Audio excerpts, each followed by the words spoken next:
Hello at all, this is Bel-Air, shoutcasting for you. Some of you might know my English skills, so I'm very happy to tell you they improved a little, and I'm here with a new game. Today we will be looking at Kohol Sky Island LA, and there will be going on a match between Dimaga and against all authority Psionic. That was a led again, of course. And I got this replay pretty much from the main source. That means from one of the two players right here. And as you can imagine, this is going to be awesome. Both of these players are high in a competitive range.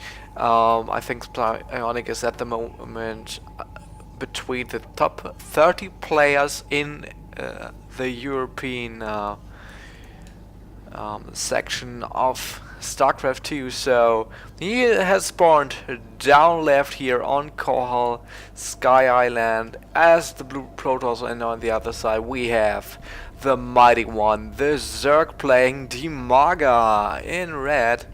So that means, okay, you probably know this map. I know many people who just won and vetoed this map instantly because they just hate them.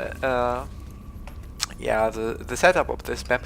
I think the graphic set is pretty nice, but the only spawn possibilities are cross when one is here or cross on these positions, and this position for sure is pretty I don't know, it's kind of easy for a Zerg to win if he chooses the right way, and that's my opinion too. This map is just not, you know, that beautiful. Set it up, but that shouldn't be bothering us because we see the first buildings in this game, and Psionic is starting off with no fast expansion. He is going for a gateway expand, now taking an early second gas. We have to check the worker count if that gas is later, and we see a hedge first by Dimaga. And we see the scalping probe already seeing all that. Sees, okay, there's the overload over it, so, and there's the spawning pool, no gas taken yet, so no crucial early aggression by this Zerg, who is trying to get his overload over there barely. Will last another 50 years maybe. No, I think it's like another 50 seconds. And they have the cybernetics core on right there. And how is the gas splitting right here? It's 2-2, so that means after the cybernetics core is there, there should be a mothership core coming out. And then it would be really interesting what our Protoss player here is in the mood to do. So the overload is quite here. Yeah, what possibilities what was there? Cancelled pylon. I think he just might actually faked a... Yeah, I'm pretty sure about that. He faked a cannon rush, which was seen by this overlord. So that was his plan, to get the Zerg to the point where he is like, oh god, I have to do something about it, and pulling 4 or 5 drones off the mineral line, which is huge cost when you just delete that pylon. It's just like we have 5 drones which are not mining. They are driving around all day long, and they are just not necessary. But I think Dimaga was in the mood to say, hey, you won't do that. Come on. And we see what the Protoss is doing. He's getting a sentry. He has one zealot out, a second sentry already here. So that makes a total count of 2 already. Meanwhile, his expansion is going up, and it might be too early for that, but he is scouting pretty well with his probe, and I think the Zerg might go for...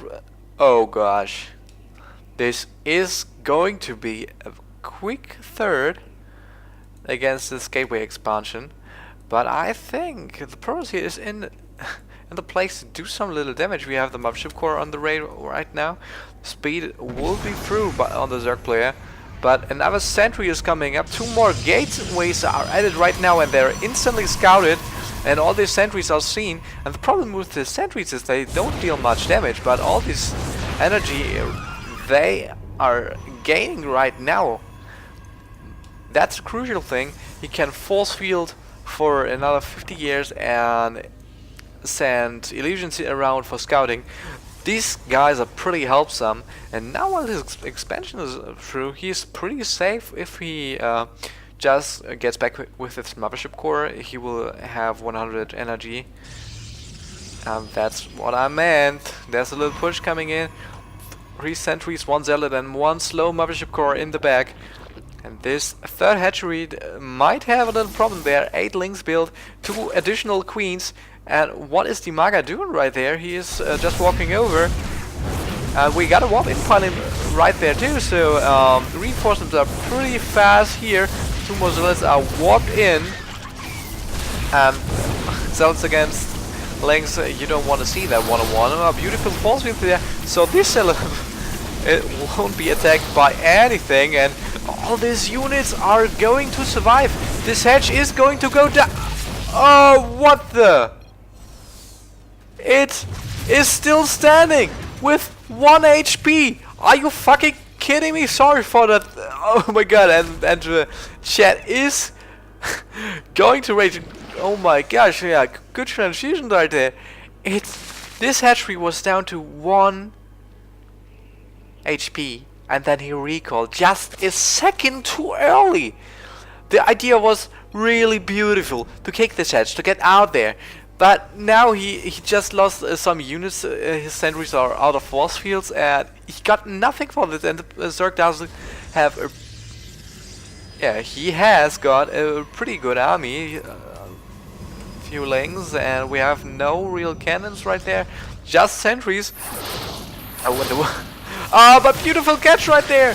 He just wanted the Zerg to come in, and then this 3 force fields here are kicking ass. And this is kind of bringing him back into this game. For not kicking this hedge, I think he will bite his ass for another... Oh, that will remind him for many years, I think. That's crucial. But at this point, I think the progress is in a good spot. I mean, he's on double forge. His upgrades are running in. We got the robotics facility already. And the third of the... Is it the third? No, it's a Magridge on the Zerg side. So he might plan a mid-game push with Roaches and Hydras, because he's already getting his 1-1 up. And he has taken gas pretty quick on that third.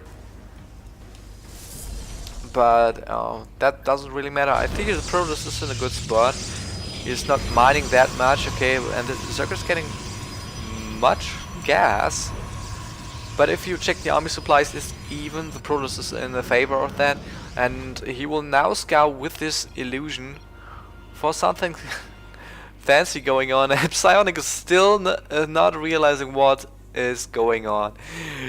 I think... oh my god, this is happening once in a million times or something. This 1 HP hedge, that's... oh, I feel sorry for him. I really have to admit that. And normally I will say, haha, Protoss player, you failed, deal with it. But that was kind of poor guy. And the Zerg is going to make this game a little bit more fancy, because the Spire comes up. He is looking forward for the Colossi tech, which with a possibility of 50% won't come. We got a Twilight Council on the way. I expect it to be 4 quick upgrades, because these 2 forges are here. Yeah, just not powered at this point. And he is moving out with his army. What is rolling out right there? This is 10 sentries, 11 stalkers, 2 immortals, and 1 mothership core. That's pretty much. And we got just 23 roaches on the way against that. Many lings, but will this be enough? He tries to run in, gets 2 force fields off. Not really good, but this... Oh gosh, he blocked the complete Zerg army except for this few lings from his natural, from his third. And this force will probably last forever. The 2 queens going down here, and the Protoss is now in a good spot to deal really good damage there. And the army is not even going in just through this little chokeway here. The Forces are a little bit spaced, and he's doing another great wall right there. No incoming. This mothership core goes down, and all these units from the Zerg player has to go the long way through the mineral line. One hat trick down as well, and this choke is blocked again. So this Zerg is never going to come in there. Is there any sentry left with energy? And I think the answer of this is yes. He already kicked a few workers. That's not that much, but probably the hive here is going to die, and all these roaches on the chokeway are going to go down. But meanwhile, the circus going like, okay, YOLO, what are you going to do? You got nothing at home. I'm just sitting in the links and roaches over and over. He has one immortal, some stalkers and zealots, and now the hydras kick in with the upgrades. I think he probably wasn't there immortal before. The one is already gone. The zealots now do a little job in defending that, but will that be enough? They got one queen on the background. And meanwhile, the hive tech is down. The Protoss here slice through all that buildings. The Hydralisk tank is under fire. +1 for the Mutalist will never come into place. And all these force fields.